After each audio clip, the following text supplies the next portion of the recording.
2025 is the defining year for the competence-based curriculum as a Neugal grade class sits for their final assessment in junior school in November for the first time since 9 years, or for the past 9 years. The students have been learning from the same environment from PP1 to grade 9.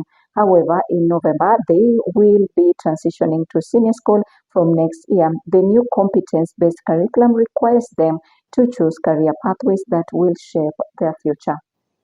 And the students will be placed in senior schools in January 2026, whose selection will be based on pathways that will take into consideration learners' ability, interests, and career choices. Our children from junior school to senior school. This will be the first time that children will be moving from one environment to a new environment. All this time, PP1, PP2 sometimes are in the same environment in our primary school. Their first 6 years in primary school, they were in the same environment. 3 years in junior school, they were in the same environment.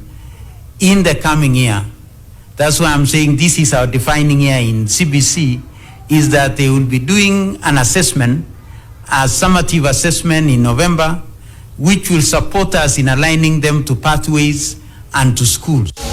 Your choices. Next year, sasa tunaenda senior school, grade 10, grade 11, grade 12.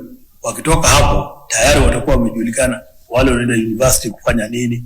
Wengine wanasema mimi naenda university, mimi naenda teachers college, mimi naenda medical training college, MTC.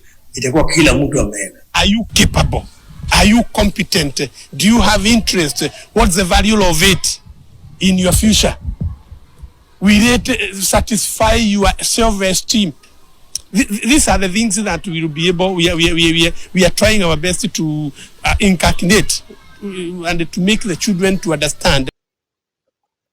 And the role of parents guiding their children through this decision is critical, yet many lack adequate information about the career pathways prescribed by CBC. Grade 10 bado itakuwa bado mapema kwa mtoto, maanake bado hajafahamu, hajakomaa kiakili ya kujua ni nini anataka. It's not too early to know because at grade 8 the child already knows what interests her. But now the problem is, an interest is supposed to be inafaa kuongezwa moto kidogo so that the interest becomes a reality. Because, I once asked my daughter about it, and what she told me, even now she still doesn't understand what they're doing. So how will I understand the career pathway if themselves they still don't know? It is very important to meet parents because we are also on a close road. We are getting information from the Ministry of Education, KICD. They come, they equip us with the knowledge, and we cannot keep that knowledge within us. We must also equip the stakeholders, the students themselves. They must get the knowledge out of it. The parents must get out of it so that they can be able to advise their children. You are strong in these, but maybe you are interested. If your interest is this, then you must also do very well in this subject. The government has made significant investments. According to the Ministry of Education, 15,000 new classrooms for junior schools have been built and 9.9 million books distributed and 20,000 new teachers employed. Most parents, they don't know, they're not even aware what is CBC. And I'm very sure they need first to educate the parents. Tell them more about CBC. Because even me as a parent, I don't know any more about CBC. They have realized it's not only the big names of the professions that are named in our environment. Challenges that are there are not unique to any transition that happens when a new system is brought. But we as a government have put in place measures to ensure that those challenges are either eradicated or minimized. And parents and teachers had raised concerns about the high cost of implementation of the competence-based curriculum and the lack of approved textbooks, particularly for grade 5 to 8, while the Ministry of Education insists that significant progress has been made. Challenges paint a different picture.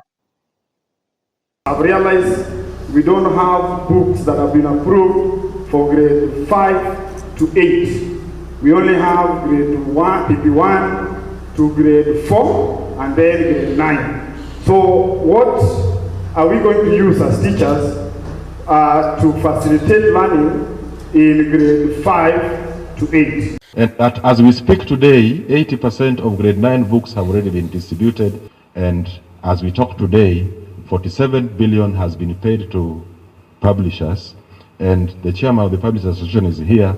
They will confirm that for the books that they have delivered, which we have confirmed have reached school, we have made all the payment.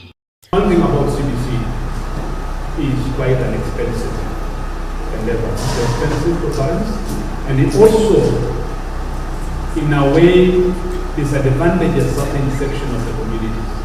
But most critically, we want you to have sufficient interest to go to school and raise a concern with the teachers if an unreasonable assignment is given. For example, we have no place in the curriculum designs that will ask a parent to print anything or even to take pictures. Tembea shuleni, next time mtu amekwambia print ngamia and you live in Homa Bay where we don't have them, say, Mwalimu, I don't think this is very reasonable. We've agreed that the capitation for junior school, if possible, should be done before the opening of the schools on the 6th of January 2025. This is going to be able to ensure that the transition is made even that much more efficient than before. Our ministry has given instructions to all the head teachers on what portion of the capitation they are supposed to use to do the desks for these classrooms that are being